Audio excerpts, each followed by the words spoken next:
দাওয়াত দিছে 900 বছর তাদের নিজের নিজের সম্প্রদায়দের দাওয়াত দিছে, মানে 900 বছর দাওয়ারই ছিল 900 বছর। যারা জাস্ট বলতেছে যে আল্লাহর পথে আসো, তার ছিল হচ্ছে একত্ববাদ। এখন এখন আরো বিষয় ছিল, এরকমও আছে, হাদিস আছে যে প্রত্যেক নবী দাজ্জাল সম্পর্কে তার উম্মতকে সতর্ক করেছে, প্রত্যেক নবী।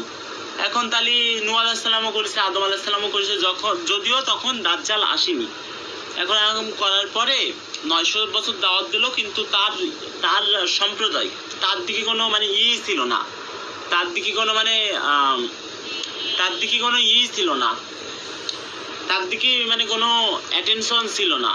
এখন এরপরে তারা বলল যে তুমি এরকম মানে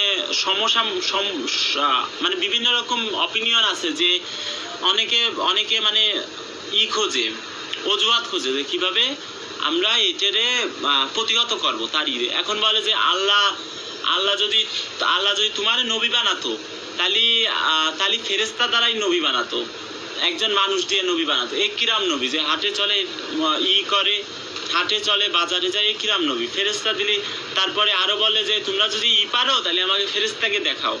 এখন আল্লাহ বলতেছে যে ওকে যদি আরো কিছু দেওয়ানো হয় তাহলে তাও ওরা ইমান, খালি ফেরেশতা না, আরো কিছু দেওয়া হয় তাও তারা ইমান আনবে না।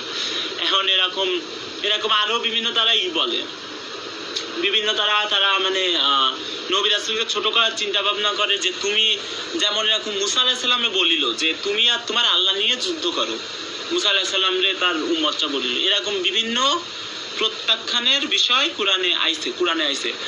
এখন এরকম নূহ আলাইহিস সালামের হলো না। এখন ওই যে ও যখন তারপরে আল্লাহ বললো কি তুমি নৌকা বানাও, আরো বলো যে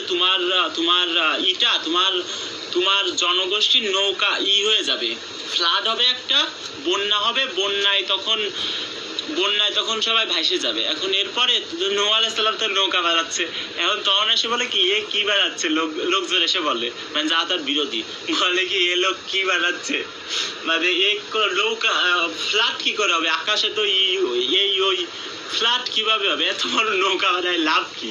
এখন সবাই তো কেউ তো শুনতেছে না, খুব কম সংখ্যক, নূহ আলাইহিস সালামের পক্ষে খুব কম সংখ্যক আইলো, উম্মত আইছিল। এখন এরপরে ফ্লাড হলো, ফ্লাড হয়ে নূহ আলাইহিস সালামের ছেলে মনে হয় কিনান হচ্ছে ঈমান আনলো না তার প্রতি।